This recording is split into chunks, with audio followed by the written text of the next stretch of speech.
নমস্কার বন্ধুরা, নতুন একটি ভিডিওতে সকলকে স্বাগতম। বন্ধুরা, আজকের এই ভিডিওতে আমরা আলোচনা করব ডুরান্ড কাপের ফাইনাল নিয়ে। তো ডুরান্ড কাপের ফাইনালে আবারও হতে চলেছে মেগা ডার্বি। মেনলি এই ম্যাচটা নিয়েই আমরা আলোচনা করব, দুটো টিমের শক্তিশালী পয়েন্ট, কোন টিম এগিয়ে থাকবে, কোন টিম জিততে পারে, এবং এই ম্যাচ নিয়ে পুরো ডিটেলসে আলোচনা করব, কিভাবে ফ্রিতে লাইভ দেখবে সব কিছু ডিটেলসে জানিয়ে দেবো। তো ভিডিওটা ইন্টারেস্টিং হবে, শেষ পর্যন্ত দেখতে থাকো। আর আমাদের এই চ্যানেলে যারা প্রথমবার এসেছো তারা অবশ্যই সাবস্ক্রাইব করে পাশের বেলাইকনটিতে অল প্রেস করে দিও। তো চলো শুরু করা যাক। প্রথমেই আমরা কথা বলে নেব মোহনবাগান ভার্সেস ইস্টবেঙ্গল ডুরান্ড কাপের ডার্বি, অর্থাৎ ডুরান্ড কাপ ফাইনাল ম্যাচ কবে কোথায় অনুষ্ঠিত হতে চলেছে। তো এই ম্যাচটি অনুষ্ঠিত হতে চলেছে 23শে আগস্ট বিকেল 5টা থেকে, রবিবার, কলকাতা বিবেকানন্দ জওহরলাল ক্রীড়াঙ্গন স্টেডিয়ামে। আর এই ম্যাচের লাইভ টেলিকাস্ট নিয়ে যদি আমরা কথা বলি, এই ম্যাচের লাইভ তোমরা Sony sports network, Sony leave app এবং সনি আর্ট চ্যানেলে বাংলায় দেখতে পারবে। আর একদম ফ্রিতে দেখার জন্য তোমরা অবশ্যই এই চ্যানেলটিকে সাবস্ক্রাইব করে দিও, একদম ফ্রিতে দেখতে পাবে। ভিডিওর ফার্স্ট কমেন্টে লিঙ্ক পেয়ে যাবে ম্যাচের আগেই। এই ভিডিওর পরে ম্যাচের আগেই একটা ভিডিও আসবে, সেই ভিডিওর ফার্স্ট কমেন্টে তোমরা অবশ্যই লিঙ্ক পেয়ে যাবে। তো অবশ্যই চ্যানেলটিকে সাবস্ক্রাইব করে রেখো ফ্রি লাইভ লিঙ্ক পাওয়ার জন্য।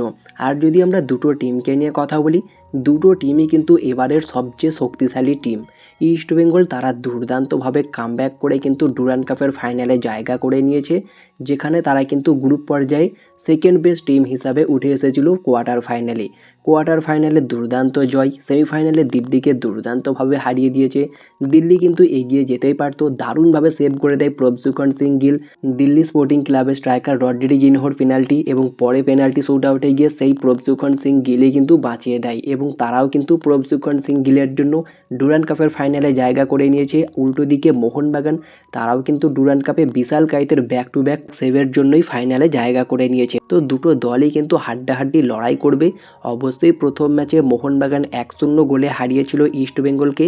ডুরান্ড কাপের অভিযান শুরু হয়েছিল এই মরশুমে প্রথম ডার্বি দিয়ে, আর অভিযান শেষও হচ্ছে কিন্তু ডুরান্ড কাপের ডার্বি দিয়েই। তবে দুটো দলই কিন্তু বদলা নেওয়ার জন্য লড়াই করবে।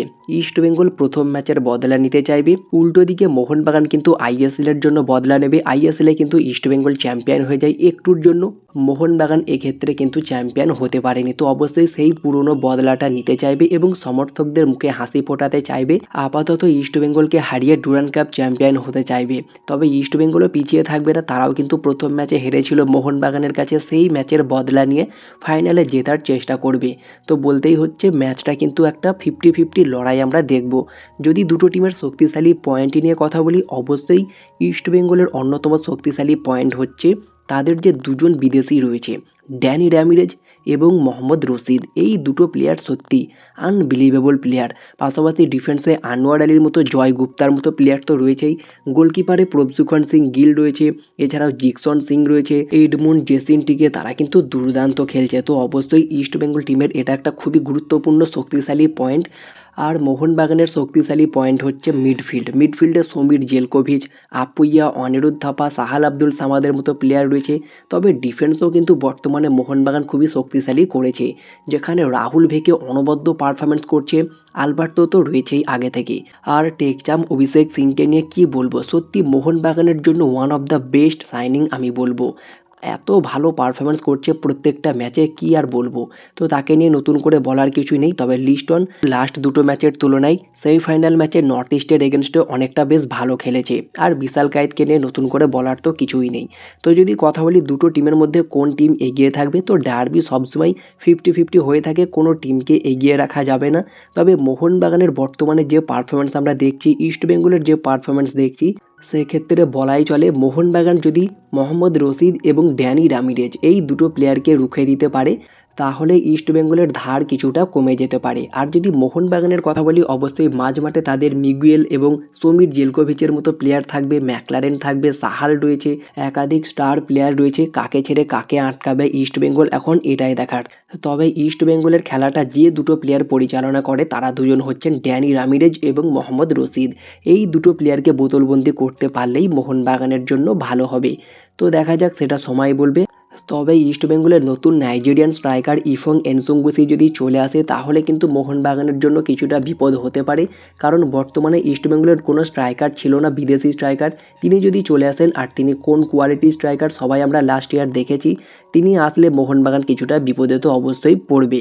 আর যদি আমরা কথা বলি মোহনবাগান কোন ফরমেশনে যেতে পারে, কেমন লাইন আপ নিয়ে নামতে পারে, তো অবশ্যই 4-4-2 যে ফরমেশনে মেনলি আমরা কয়েকটা ম্যাচেই দেখছি মোহনবাগান খেলছে, এই ফরমেশনটাই কোনো পরিবর্তন হবে না। আর খুব সম্ভবত এই ম্যাচে হয়তো আমরা 4জন বিদেশি নিয়েই দল সাজাতে দেখতে পারি প্যানোস স্যারকে।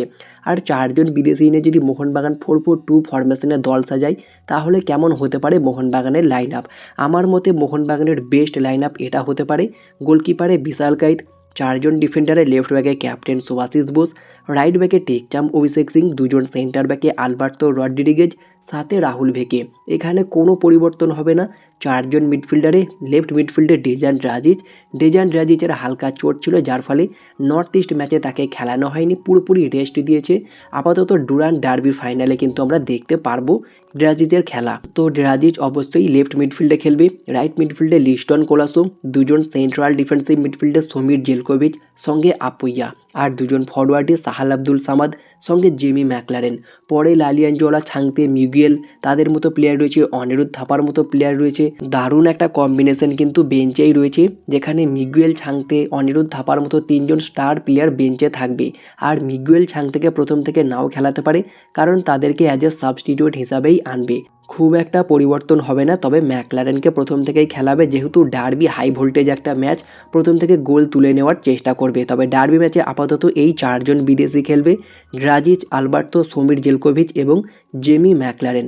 আমার মতে মোহনবাগানের লাইন আপ অনেকটা এরকমই হতে পারে। তো আরও একবার বলে দিই লাইন আপটা: গোলকিপারে বিশাল কায়েত, 4জন ডিফেন্ডারে সুভাশিস বোস, আলবার্তো, রাহুল ভেকে, টেকচাম অভিষেক সিং, 4জন মিডফিল্ডারে ডেজান রাজিচ, আপুইয়া, সমীর জেলকোভিচ, লিস্টন কোলাসো, 2জন ফরওয়ার্ডে সাহাল আব্দুল সামাদ সঙ্গে জেমি ম্যাকলারেন।